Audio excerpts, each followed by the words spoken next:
就算導演係香港人咧，好多時候都變咗係大陸主導，係中國大陸嘅電影公司主導。咁所以變咗呢樣嘢就令到嗰個合拍片咧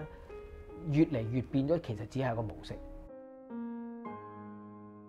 不但止唔係港產片，其實連合拍片都開始唔係，其實已經係開始係其實係國產片。只不過利用咗香港嘅人才咁解。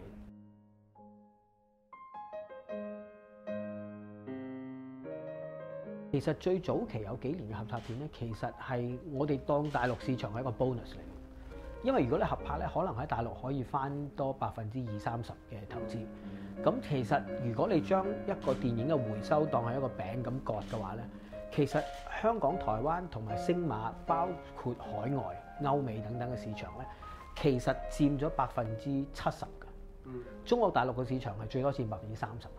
因為當時佢哋嘅票房未係好高啦，而外邊嘅票房都仲係幾好。咁但係呢幾年嘅變化就係外邊係越嚟越細。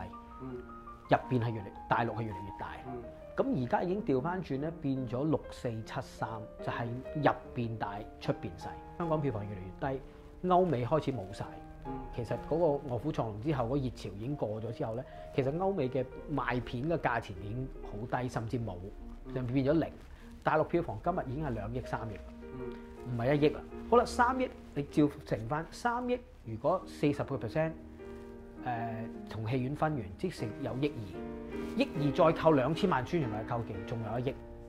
咁即係你拍一部1億嘅戲咧，其實大陸已經翻到1億啦。大陸公司慢慢就覺得，喂，我冇理由同你香港啲大公司合作嘅喎，因為其實你個市場咁細，你攞住20% 嚟揾我80% 嘅人合作，不如我拍完之後我20% 賣翻俾你。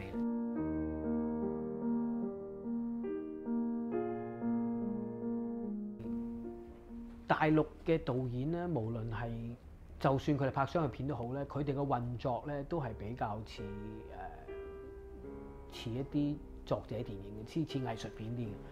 因為佢哋就會冇我哋咁 efficient，亦都可能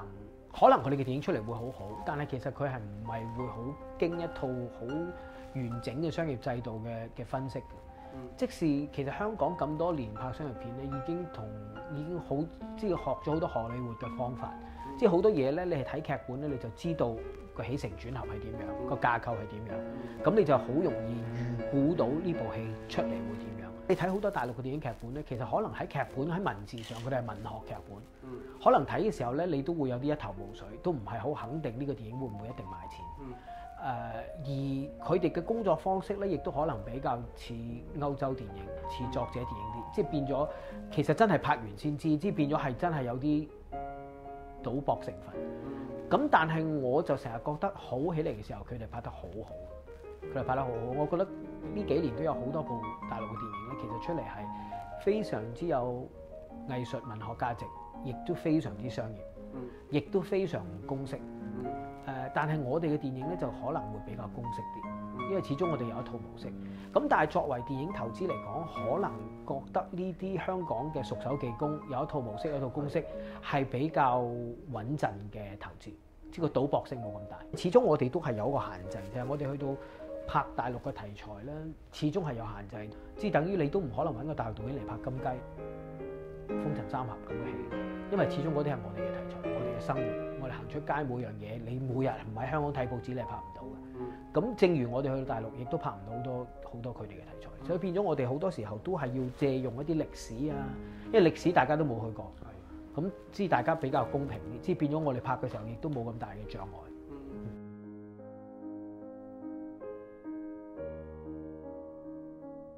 即係中國電影冇辦法去到全世界係咪？係非常之天方夜譚。即使你話《臥虎藏龍》得咗，咁都係一部嘅。咁你跟住其實都冇一部接近《臥虎藏龍》嘅票房。一部之後，比較接近都冇。咁其實外國人睇中國人嘅嘢都係睇新鮮，睇新奇。咁好難你去到變到我哋變咗荷里活片咁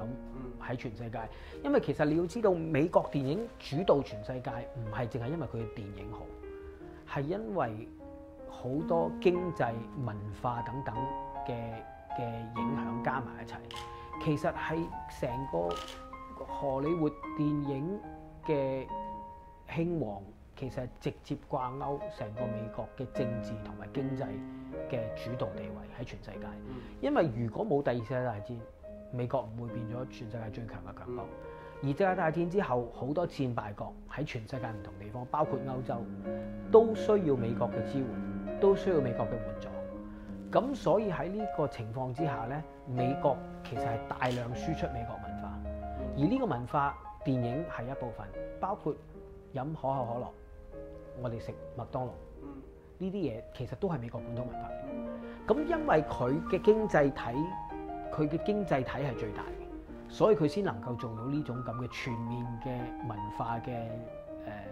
其實係文化殖民嚟。咁你要令到全世界嘅人都覺得中國文化係好似而家美國文化呢個世界上咁，先至能夠使到電影喺全世界咁通行，都唔係淨係我哋拍得好唔好嘅問題。咁係好難，係好難嘅。而家唔好話去美國啦，中國嘅電影淨係3個中國人住嘅地方，中國大陸、台灣、香港都唔係通得晒啦。大家聽得明都唔係通得晒啦，因為我哋睇北京題材都覺得唔關我哋事。我哋睇台灣題材，雖然都有一個奇蹟出現咗，但係呢個只不過係奇蹟啫，都唔係話部台灣片喺香港都會得。咁所以其實係我覺得係天方夜譚。咁如果歷史改寫，如果當時二戰後唔係咁樣，如果當時中國係好強大，100幾年前甚至乎更早，我哋推得更早，